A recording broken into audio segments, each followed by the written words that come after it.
Alors, les dangers commencent dès le tout début. C'est-à-dire que l'alcool est toxique pour le développement du fœtus.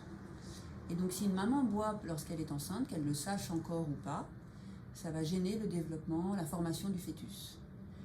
Et selon le moment où elle boit, les quantités qu'elle boit, certains organes seront abîmés, d'autres moins. Mais malheureusement, ça a toujours un impact sur le développement du fœtus. Donc lorsqu'une maman a bu pendant la grossesse, elle a un risque important d'avoir un enfant qui a des malformations cérébrales, cardiaques, etc. Ensuite, ça donne un enfant qui ne se développe pas bien en poids. En général, ils sont petits. On parle d'un retard de croissance dans le ventre de la maman et qui pourra se poursuivre après. C'est-à-dire que c'est des enfants qui peuvent rester un peu fétiches, ne pas grossir facilement. Le troisième point, c'est que ça gêne le développement intellectuel. Donc, non seulement parce qu'il peut y avoir des malformations physiques au cerveau, mais aussi parce que même un cerveau qui a l'air d'être correctement formé ne fonctionnera pas normalement. Et ça fait que l'alcool est la première cause de retard mental des enfants en France. Pardon, il faut préciser, de causes non génétiques, parce que la première cause de retard mental, c'est la trisomie 21. Donc ça vient juste derrière, et les gens souvent connaissent bien la problématique de la trisomie 21, mais se préoccupent un petit peu moins de l'alcool. L'autre difficulté qu'on a avec l'alcool, c'est que souvent, les femmes qui consomment de l'alcool pendant la grossesse ont d'autres problèmes. Il n'est pas rare qu'elles consomment aussi des médicaments, des psychotropes, qu'elles fument, qu'elles consomment du cannabis, de la cocaïne, d'autres choses. Donc évidemment, ça complexifie un peu le tableau et c'est, on s'en doute, encore plus toxique pour le bébé. Quelquefois aussi, ce sont des femmes qui ont une vie pas facile, des problèmes sociaux, des problèmes familiaux, et tout ça aussi va intervenir dans le développement du bébé plus tard.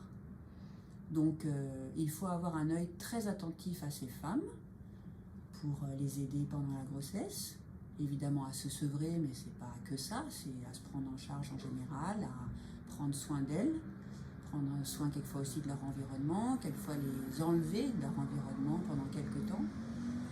Et puis ensuite, il faut prendre soin du bébé. Souvent, l'idéal, c'est que ce soit sa maman qui le prenne en charge. Quelquefois, certaines mamans ne sont pas en état de prendre en charge leur enfant, et donc il y a beaucoup d'enfants de mères qui ont consommé de l'alcool pendant la grossesse qui sont malheureusement séparés d'elles à la naissance ou dans les mois, les semaines qui viennent, selon leur état. Voilà, donc c'est des situations qui nous préoccupent beaucoup, que ce soit pour la maman ou pour l'enfant. À partir de combien d'alcool la maman met en danger son fœtus? Alors ça va dépendre de ce qu'on appelle mettre en danger, mais ne serait-ce que par exemple un verre de vin par jour. On dit que c'est bon pour d'autres raisons, les artères, etc. C'est mauvais pour le fœtus. Et il y a une tolérance qui est variable selon les types d'alcool, selon que l'on boit pendant les repas ou pas, selon le gabarit des femmes, selon l'habitude qu'elles ont à consommer, selon si elles consomment d'autres choses en même temps, de sorte qu'on n'arrive pas à donner une limite inférieure.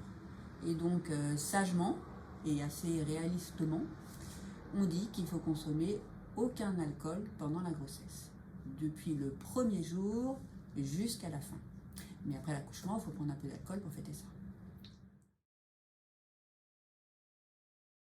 Là, aborder ce sujet est délicat. Et en général, les femmes commencent par nier, parce qu'il y a souvent une forte culpabilité, ou alors qu'elles ont un peu banalisé leur consommation. Elles considèrent peut-être que de prendre un verre de vin à chaque repas, c'est pas de l'alcoolisme, mais il y a souvent une hésitation entre qu'est-ce que c'est consommer de l'alcool, qu'est-ce que c'est qu'être alcoolique. Il y a une confusion qui gêne un peu l'évaluation. Chaque fois qu'on consomme de l'alcool régulièrement, en particulier quand on est enceinte, on met en danger son enfant. Et donc il ne faut pas en consommer du tout, et comme ça on se protège de cette complication. Et son fœtus aussi, et donc son bébé.